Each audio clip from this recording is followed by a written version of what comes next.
এই যে ফেভিক্রিলের রঙগুলো, এগুলো না দোকান থেকে আমি আলাদা আলাদাভাবে কিনে এনেছিলাম। তাই এই রঙগুলো থাকার জন্য কোনো নির্দিষ্ট কৌটো আমার ছিল না। রঙগুলো তাই জন্য এদিক ওদিক শুধুই গড়াগড়ি খেত। এদের এখনো পর্যন্ত কোনো থাকার জায়গা না থাকার জন্য আজ আমি ঠিকই করে ফেলেছি যে এদের নির্দিষ্ট একটা থাকার জায়গা আমাকে করতেই হবে। অনেক খোঁজাখুঁজির পর রান্নাঘরে গিয়ে পেলাম এই রংচটা আইসক্রিমের কৌটোটা। ফার্স্টে তো এমনিই রেখে দিচ্ছিলাম, রাখতে গিয়ে মনে হলো রং রাখছি, রং রাখার কৌটো, সেটা আবার এতটা ম্যাড়মেড়ে হলে হয় নাকি। তাই এই কৌটোটার উপরে সবচেয়ে সহজ এবং কালারফুল আর্টটা আমি আজ করছি, যার নাম হলো বোহো আর্ট। এটা দেখতে যেমন সুন্দর লাগে, করতেও তেমন লাগে খুবই অল্প সময়। বলতে বলতে প্রায় শেষই হয়ে এসছে আমার কাজটা।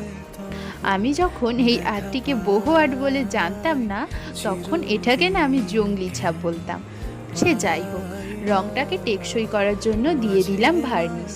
ভার্নিশটা শুকিয়ে যাওয়ার পর খুব সুন্দর একটা চকচকে ভাব চলে এসেছিল।